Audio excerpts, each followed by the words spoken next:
Notre histoire, c'est sur votre web radio avec Edouard Nyansounou. Mesdames et messieurs, bonjour. Semble-t-il qu'il fallait attendre ce numéro de votre émission pour réellement parler de la déportation massive des populations noires. En tout cas, nous allons savoir davantage d'un instant à l'autre avec notre invité que vous voyez déjà ou que vous devinez déjà, Dieudonné Nyamankou, historien et directeur scientifique du Centre culturel Akanga de Porto Novo. Dieudonné Nyamankou, bonjour, bienvenue. Bonjour Edouard Nyansounou, je salue vos auditeurs, auditrices et téléspectateurs, téléspectatrices. L'exercice, nous allons le continuer dans ce numéro de notre émission. Je dis notre émission, votre émission. Vous avez dit cette période allant du 18e au 19e siècle est celle qu'on peut considérer comme étant celle de la déportation massive. Ne disons pas que les autres étaient aussi des moins considérés ou considérables. Mais dites-nous, particulièrement ici, qu'est-ce qui vous fait dire cela? Effectivement, le nombre, qu'il y ait 10 personnes ou 1000 personnes, le crime contre l'humanité est là, est établi. Et donc, effectivement, même si les nombres sont faibles, on est dans le crime contre l'humanité. Maintenant, qu'est-ce qui me fait dire cela? Oui, c'est que je vais donner les statistiques globales. On a vu qu'au XVIIe siècle, c'est surtout à partir de 1640-41 que la déportation a commencé à prendre de l'ampleur dans notre région de l'espace béninois précolonial. Donc, il y a eu environ 230 000 déportés selon les chiffres donnés par Patrick Manning, originaires de notre territoire, de notre pays, vers l'Amérique. Mais au XVIIIe siècle, on passe de 230 000 à 1 115 100 déportés. Vous voyez, donc au XVIIIe siècle. Donc, pratiquement 4 fois et demi, près de 5 fois plus d'Africains de notre région ont été déportés en esclavage en Amérique. Mais au XIXe siècle, ce nombre va être réduit, puisque c'est environ la moitié. Un peu plus de 500 000 personnes qui ont été déportées, selon les statistiques disponibles pour l'instant. Alors, on va parler pas à pas de ces deux siècles-là, 18e et 19e siècle, mais nous allons nous attaquer seulement au 18e siècle d'abord. Qu'est-ce qui s'était passé? Je voudrais faire un rappel historique. Allez-y. Il faut savoir qu'il y avait un système, comme l'a dit l'historien nigérian Isaac Adeagbo Akinjokun. Le système politique qu'il y avait à l'époque entre les royaumes Adja Yoruba, c'était un système, on va dire, de patrilinéarité. Mais système, quand je dis ça, c'est entre les royaumes. Je ne parle pas de système social entre hommes et femmes et tout ça, non. C'est-à-dire qu'il y avait un royaume père et des royaumes fils. Vous voyez, on sait que à Oyo, par exemple, c'est la même chose à Jatado. C'est-à-dire qu'à un moment donné, les princes deviennent des adultes. La plupart sont des militaires, sont des généraux de l'armée. Et à un moment donné, ils veulent le pouvoir. Ils veulent prendre la place de leur père. Et le père, le roi, leur dit quoi? Il est temps que vous alliez un peu plus loin, créer vos propres royaumes. Vous voyez. Donc, quand les princes vont créer d'autres royaumes, les nouveaux royaumes deviennent des royaumes fils, qui sont dépendants du royaume du père. Et quand il y a le couronnement, l'intronisation du roi, le père doit envoyer un émissaire pour couronner. Et tant qu'il n'y a pas cette consécration-là du royaume père, votre intronisation n'est pas à 100% reconnue, établie. Et donc, au XVIIe siècle, le royaume de Sahé et le royaume de Djekin. Djekin était un royaume à l'époque, selon certains travaux d'historiens. Donc, Djekin et Sahé étaient tributaires du royaume d'Alada. Vous voyez, de la même façon que le royaume d'Alada, lui, était tributaire du royaume de Oyo. Et donc, c'est-à-dire que quand il y avait un couronnement à Alada, Oyo envoyait un émissaire. Quand il y avait un couronnement à Djekin et à Sahé, donc à Savi, la capitale, Alada envoyait un émissaire pour valider ce couronnement, cette intronisation. Mais au XVIIe siècle, avec l'arrivée des Européens sur la côte et leur implantation, leur installation militaire et la prise de contrôle de la zone, ils vont changer la donne politique, placer leurs hommes au pouvoir et pousser ceux-là à se rebeller de l'autorité qu'ils avaient vis-à-vis de leur royaume père suzerain, donc Alada. Et c'est ainsi qu'au XVIIe siècle, Djekin et Sahé vont se rebeller et se libérer de la tutelle d'Alada. Pour être autonome. Oui, et il va y avoir des guerres. Donc en 1671, par exemple, il y a eu des guerres entre Djekin et Alada. Des guerres très fratricides, mais dont vont profiter les négriers européens pour faire leur cargaison de captifs, de prisonniers de guerre qu'ils vont mettre dans les bateaux négriers pour l'Amérique. C'est-à-dire que les royaumes dits fils prenaient des captifs des royaumes pères pour livrer aux Occidentaux, c'était ça? Non, il y avait des guerres, donc les prisonniers de guerre. Les prisonniers de guerre étaient livrés, étaient échangés contre des armes pour pouvoir, des deux côtés. Le royaume d'Alada lui-même aussi était déjà contrôlé par les Européens à cette époque-là. Puisqu'on sait par exemple que certains princes qui vont partir d'Alada pour aller sur le plateau d'Agbomey, pour fonder le futur royaume du Dahomey, on sait qu'il y avait des désaccords entre les princes par rapport à quelle relation il fallait avoir avec les Blancs sur la côte, qui étaient en train de semer l'anarchie et le désordre et les guerres. Donc, les Européens, les négriers européens soutenaient, finançaient, organisaient des conflits. Si vous êtes roi à Sahé, ou vous êtes à Djekin, ou vous êtes à Lada, vous ne savez pas ce que les émissaires portugais, hollandais, français, britanniques vont dire aux autres rois là-bas. Vous ne savez pas ce qu'ils vont leur promettre pour qu'ils puissent protéger leur population. Mais on imagine qu'ils allaient leur dire, nous les Hollandais, à Djekin, nous allons vous protéger, nous allons mettre notre drapeau ici, construire une factorerie, et en contrepartie, personne ne viendra vous faire la guerre depuis Sahé, ou depuis Alada, ou depuis ailleurs, vous voyez, ou depuis le Ghana, la Kwamou, etc., ou depuis Glidji. Ils avaient d'abord mis en place des troupes de mercenaires à Glidji. Et donc, ces conflits-là étaient alimentés par les négriers européens, qui allaient dans chaque royaume, qui promettaient des armes à feu en échange de leur protection. Voilà. Oui. Et d'ailleurs, donnons un autre exemple. Je pense qu'on en a parlé l'une des premières émissions. Il y avait la demande de christianisation. On demandait à nos rois de se convertir au christianisme pour bénéficier des armes à feu puissantes. On a oublié de l'aborder. Voilà. Et par exemple, on sait que dans les années 1644, oui, des missionnaires capucins français sont venus à Sahé, dans le royaume Ouéda, pour inciter le roi de Sahé à se convertir au christianisme. Bon, on sait qu'ils n'ont pas eu gain de cause. On sait également que le roi Tohonou d'Alada a envoyé une ambassade en Espagne en 1658. Mais qu'est-ce qui va se passer? Il y a aussi cette même demande au roi d'Alada de se convertir au christianisme. Le roi autorise son ambassadeur en Espagne à se christianiser, à se convertir. Donc l'ambassadeur du nom de Banz va prendre le baptême et devenir chrétien en Espagne. Et en 1660, le roi d'Espagne va envoyer des missionnaires capucins espagnols à Alada. Ça a été une grande opération de charme pour tenter de convertir le roi d'Alada au christianisme. Donc vous voyez, il y a toutes ces tentatives-là, français d'un côté avec le tentative de christianisation, d'évangélisation, espagnol d'un autre côté.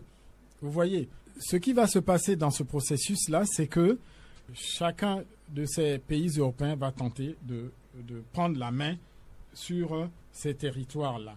Et je voulais donner un exemple. Par exemple, à Glidji, ils ont mis en place, avec le soutien financier et militaire des négriers européens, une armée de mercenaires sur la côte, à Glidji. Et en 1686, par exemple, qu'est-ce qui va se passer à Ofra, donc Godomey? Le négrier hollandais Ulwerf, je ne sais pas comment on prononce bien ce nom en néerlandais, va recruter des mercenaires hors la loi de Elmina, donc, et d'Accra, donc dans le Ghana actuel, et les faire venir à Djekin, à Ofra, à Godomey, ici, pour imposer sa loi au roi de Djekin, de Ofra, pour lui imposer le trafic négrier, pour lui imposer de faire les guerres aux populations voisines pour amener des captifs en Amérique.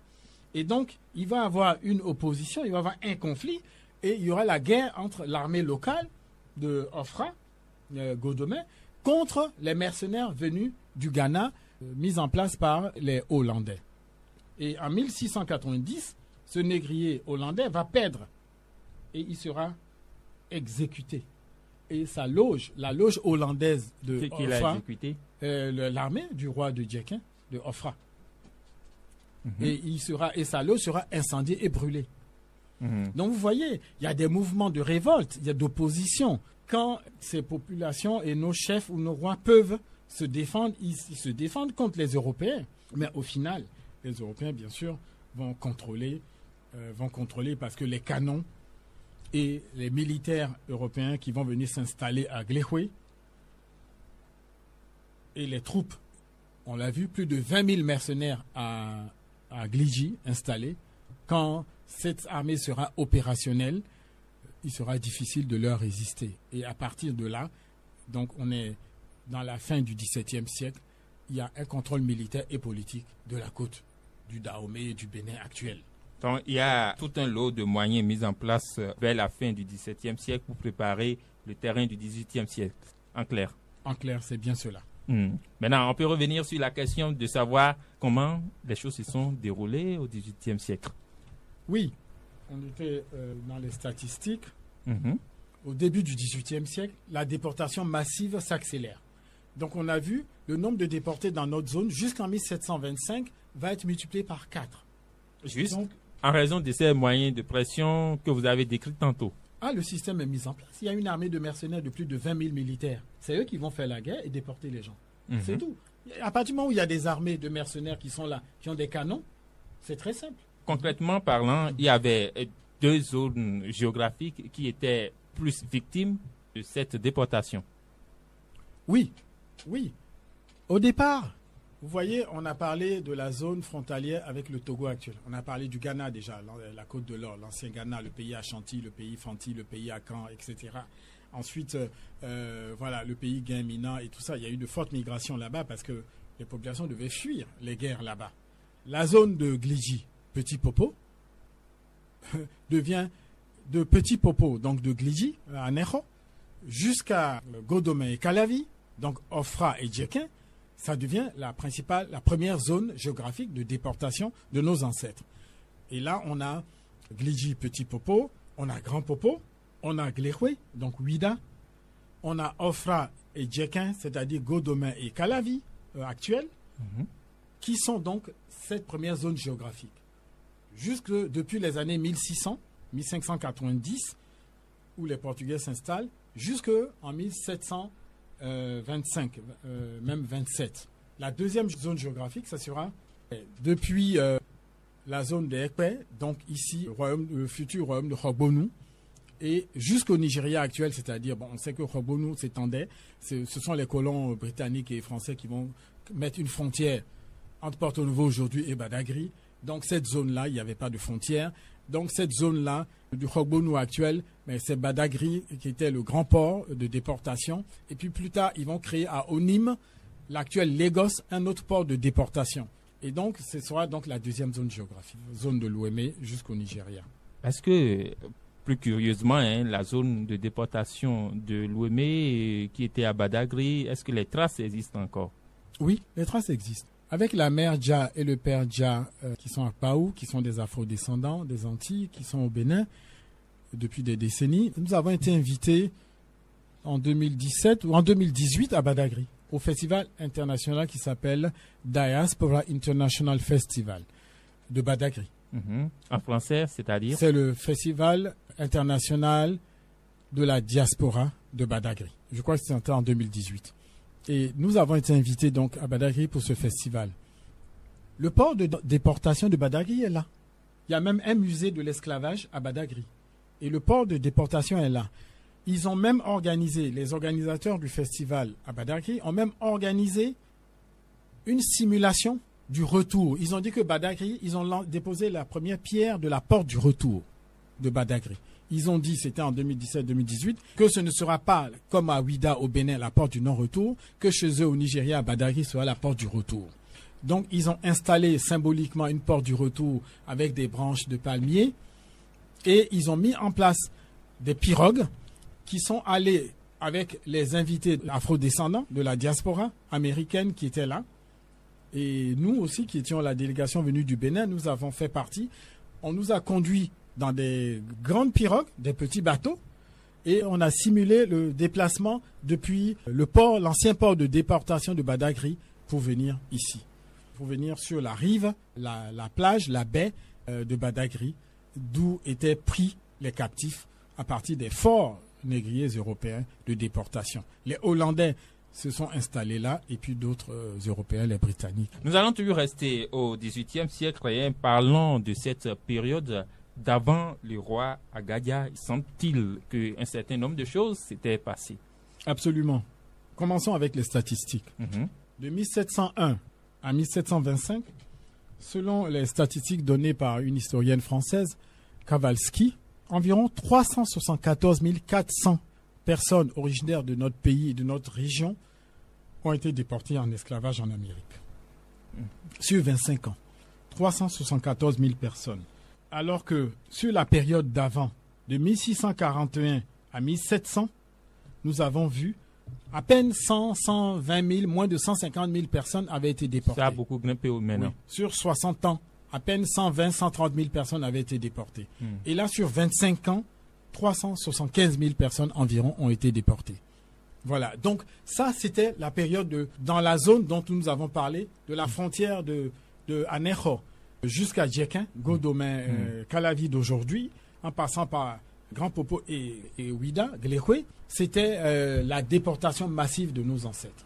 C'était la chasse à l'homme. Les fonds du Dahomey étaient les principales victimes de la déportation, puisque les côtes déjà avaient été vidées de leur population. On entrait à l'intérieur des royaumes. Et les villages du sud du Dahomey étaient les dévastés et les populations étaient déportées massivement. Il y a eu un dépeuplement massif du royaume du Dahomey et les fonds vont être les principales victimes de cette déportation. Oui, allez-y. Voilà. Et c'est ce qui va déclencher l'opération fin à la déportation du roi Agadia. Voilà, selon vous, c'est Agadia qui a favorisé la chose. Mais comment, puisque pour d'autres personnes, Agadia a particulièrement participé à la déportation? Ceux qui disent cela n'ont jamais étudié les statistiques. Il suffit d'étudier les statistiques de la déportation de nos ancêtres pour se rendre compte que sous Dada Agadia, dès 1724, quand le royaume du Dahomey était sous menace de dépeuplement total, quand le roi Agadia a décidé que trop c'était trop, parce qu'il fallait des années. Vous savez, il a pris le pouvoir en 1710. L'opération spéciale qui va mener, si on peut l'appeler ainsi, pour prendre la terminologie d'aujourd'hui, en géopolitique du 21e siècle, l'opération spéciale que le roi Agadia va mener pour tenter de mettre fin à la traite négrière, donc à la déportation massive des populations de son royaume et des royaumes voisins, il faut des années pour la préparer. Vous avez entendu en Russie que certains ont demandé au président russe Poutine pourquoi de 2014 à 2022, pourquoi a-t-il attendu 8 ans avant de dire que la Russie, l'armée russe va aller, puisque la Russie dit que les populations russophones de l'Ukraine sont victimes. Pourquoi il a attendu 8 ans pour lancer une opération pour réagir? On peut se poser la même question sur le roi Agadia. Pourquoi intronisé en 1710, c'est en 1724, pourquoi a-t-il attendu 14 ans pour aller attaquer les forts négriers de la côte? Mais parce qu'il lui fallait des armes. Il lui fallait des armes à feu. Il lui fallait des canons. Qui sont ces fournisseurs lorsque on sait que les prétendus fournisseurs sont tous des négriers? Absolument. Absolument. Ce sont les Européens. Personne d'autre n'avait les armes à feu en Afrique. Ce sont les Européens, les négriers européens qui avaient le monopole de la vente des armes à feu.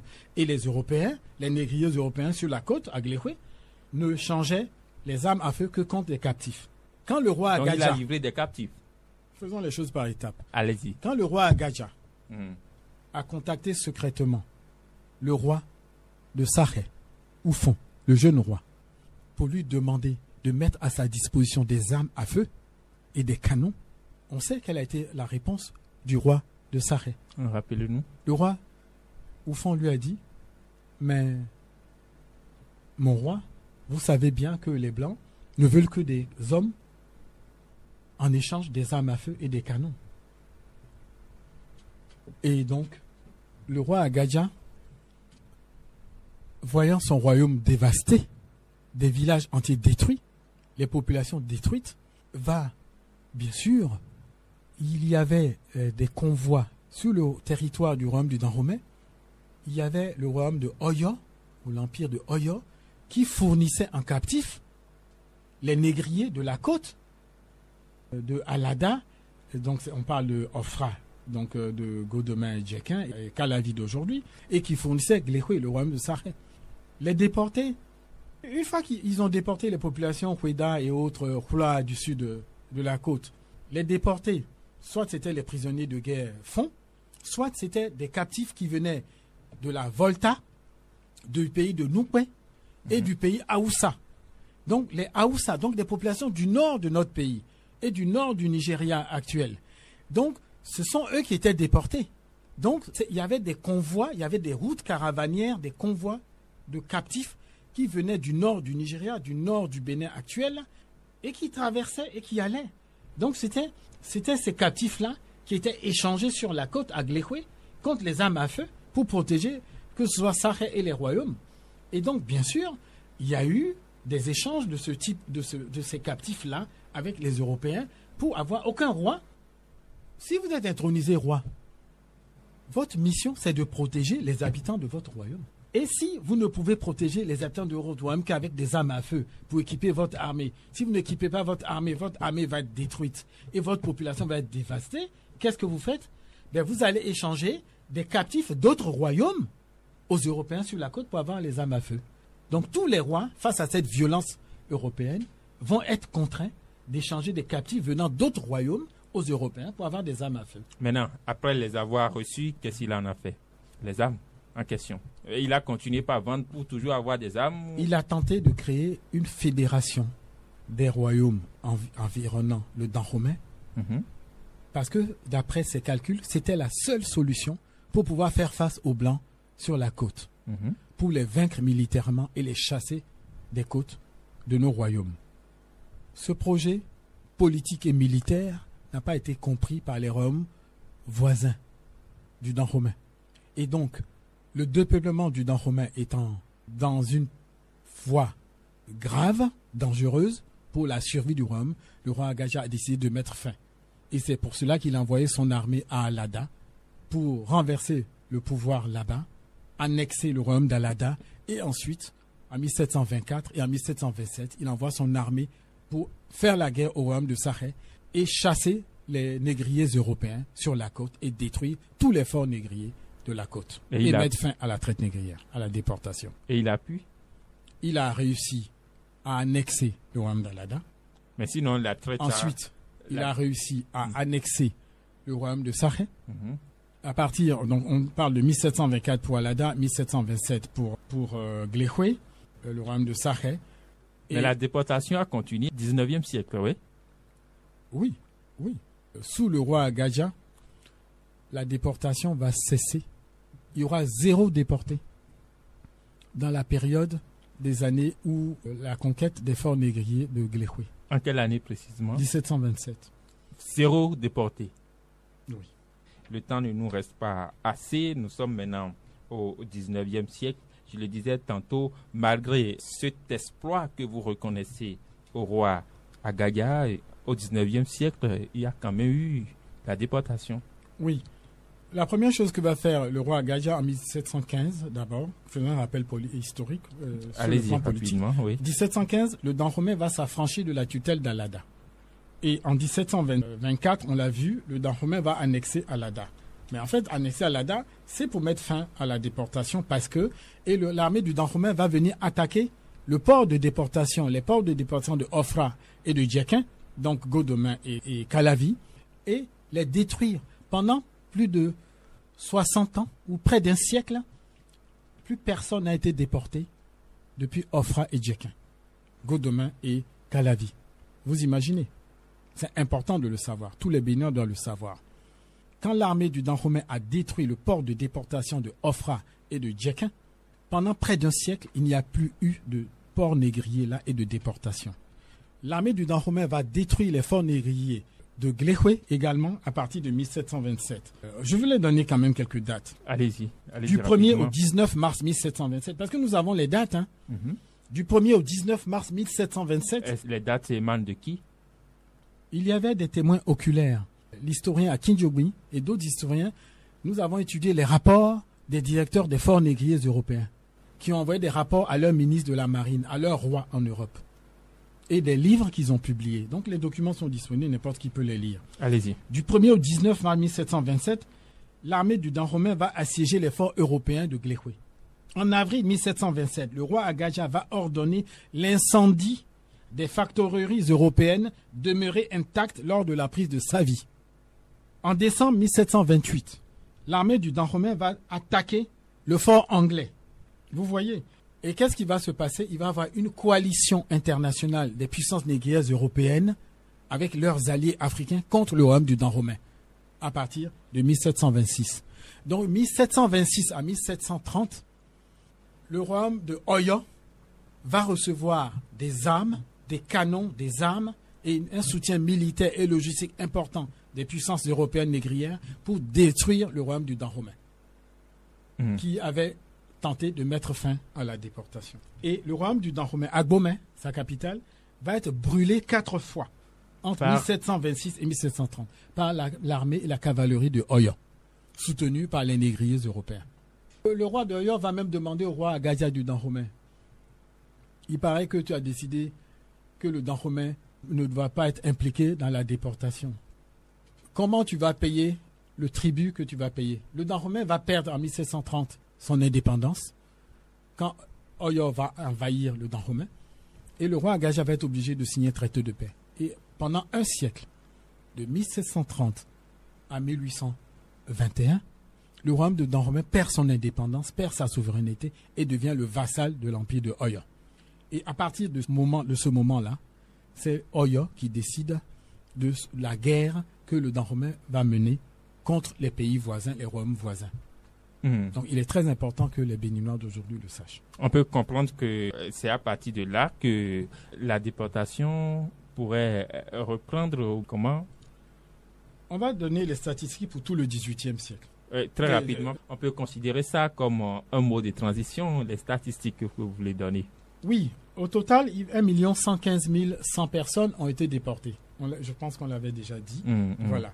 De 1701 à 1725, 375 000 environ de captifs ont été déportés depuis Glehwe. De 1725 à 1750, ce nombre chute à 177 900. Mais nous savons que de 1725 à 1740, il n'y a pas de déportés, jusqu'à la mort du roi Agaja.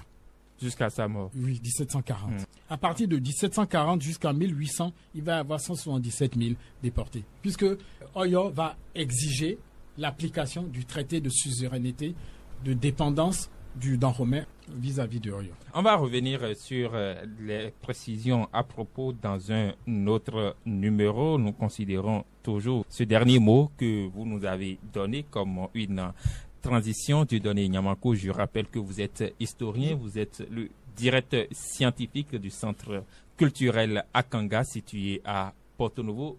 Vous souhaitez ajouter un mot? Oui, j'aurais aimé en quelques secondes donner les statistiques ethniques des populations.